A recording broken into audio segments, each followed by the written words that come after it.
চলুন ভাই। ওই মেয়েটা কি দিলেন? শরবতের দাম দিলাম। দাম দিছেন তো বুঝলাম, কয় টাকা দিছেন এনে? তুই দেশি নোট চিনস না? হ্যাঁ চিনি। তা আমি তো তার দেশি নোটই দিছি, করকরা নোট, 10 টাকার নোট। আরে ভাই 10 টাকা দিলে হইব? গরমে যে শরবতের দাম বাড়ছে ওটা কি জানেন না আপনি?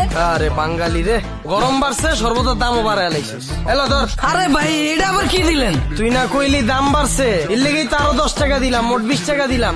আরে ভাই শরবতের দাম কি 20 টাকা নাকি? তাহলে কয় টাকা? 1 লাখ। কিসে? কত? বাংলা বুঝেন না আপনি? বুঝি। তা আমি তো বাংলাই কইতাছি। এই বেটা, শরবতের দাম আমার 1 লাখ টাকা হয় কেমনে? ফাইজলামি করস তুই? ওই ভাই দোকানকার তোর ব্যস্ত আছে কে? তুই। দাম কে চাইবো? তুই। তাহলে তো হইলই রে ভাই, 1 লাখ টাকা দেন। এই বেটা, তোরে কিন্তু আমি ফাইরা থুম মজা লইলে। ভাই আজকে গরিব অসহায় সর্বতলা পায়া ফারতে চাইতেছেন ভাই। ঠিক আছে ভাই পারেন, সমস্যা নাই, কিন্তু ভাই ঠকায়েন না ভাই। 1 লাখ টাকার একটাও কম দিয়েন না ভাই। তুই কি মজা লস আমার লগে? এই বেটা, 1 গ্লাস শরবতের দাম 1 লাখ টাকা কেমনে আমার বুঝা। ভাই আমি 1 লাখ টাকাই বেচি রে ভাই। এই যে দেন লেখা আছে শরবত প্রতি 1 গ্লাস 1 লাখ টাকা। শরবত প্রতি গ্লাস 1 লক্ষ টাকা মাত্র। এই বেটা তুই মজা লস। আর তোর শরবতের দাম তুই পিছে বসিস কে, সামনে বস নাই কে, যেন কেউ দেখতে না পারে। এই বেটা তোর 1 লাখ টাকা দিয়ে এই শরবত কেউ খাইবো? ভাই এই যে 1 লাখ টাকা লোন, 1 গ্লাস শরবত দেন। এলন ভাই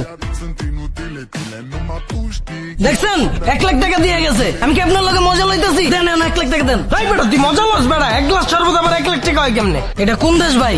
বাংলাদেশ। এখন কি কাল? গরমকাল। হ্যাঁ এই দেশে যখনই কোনো জিনিসের চাহিদা বেড়ে যায় তখনই 1 লাখ টাকা হয়ে যায়। এখন গরমকাল, লেবু শরবতের চাহিদা বেশি, এর লাগে 1 লাখ টাকা হয়ে গেছে। দেন 1 লাখ টাকা দেন। তোর কিন্তু এখন আমি বইরেই দিমু, তুই আরেকবার মজা লইলে আমার লগে। ভাই আজকে গরিব অসহায় সর্বতলা দেখে ভাই বইরা দিতে চাইতেছেন। ঠিক আছে ভাই বলেন, সমস্যা নাই, কিন্তু ভাই ঠগায়েন না ভাই। 1 লাখ টাকার একটাও কম দিয়েন না ভাই।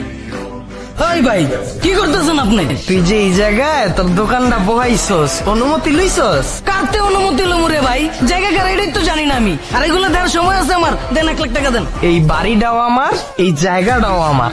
আমার এই জায়গায় তুই যে অনুমতি ছাড়া তোর দোকানটা বহাইছস, এখন তো তোর জরিমানা হইছে। আর জরিমানা কত জানোস? 1 কোটি টাকা। 1 কোটি টাকা আগে বাইর কর, তারপর তোর 1 লাখ টাকা আমি দিতাছি। বাইর কর। কি কইতেছেন ভাইডি? বাংলা বুঝছস না? বুঝি ভাই। তা আমি তো তোরে বাংলাই কইতাছি। এই বাড়িটা আমার, এই জায়গাটাও আমার।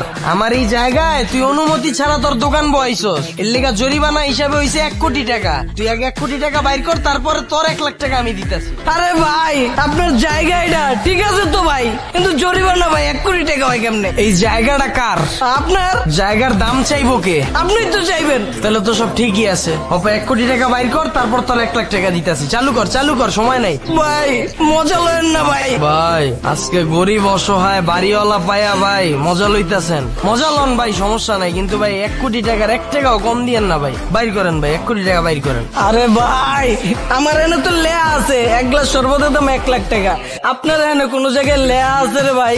অনুমতি ছাড়া বইলে জরিমানা দিতে হইব 1 কোটি টাকা। এটা কোন দেশ? এটা তো বাংলাদেশ। বাংলাদেশে সব সম্ভব, একটু তোর ডাইনে থাকা। বিনা অনুমতিতে বাড়ির সামনে দোকান বইলে 1 কোটি টাকা জরিমানা। ভাই আজকে গরিব অসহায় বাড়িওয়ালা পায়া মজা লয়েন না ভাই। আর মজা লন, সমস্যা নাই ভাই, কিন্তু 1 কোটি টাকার 1 টাকাও কম দিয়েন না ভাই। 1 কোটি টাকা দেন, তারপর আপনার 1 লাখ টাকা আমার দিতে হইব না ভাই। চালু করেন ভাই। এই বেটা কি শুরু করছো? ছোট ভাই মাফ করে দেন। উঠ রে বাবা, ভাই মাফ করে দেন ভাই। তোর কোনো মাপ নাই। 1 কোটি টাকা বাইর কর, তারপর এনতে যা। আমি তোর 1 লাখ টাকা দিতে হইব না বেটা। আমি ভাই কোনো ঋণে বিতে থাকতাম না। দে 1 কোটি টাকা দে। আরে ভাই আমি 1 কোটি টাকা কই পাবো ভাই? তোর জায়গা জমি বেচবি তুই, তারপর তোর 1 কোটি টাকা আমি লমু। তোর কোনো মাপ নাই। এই খারাপ।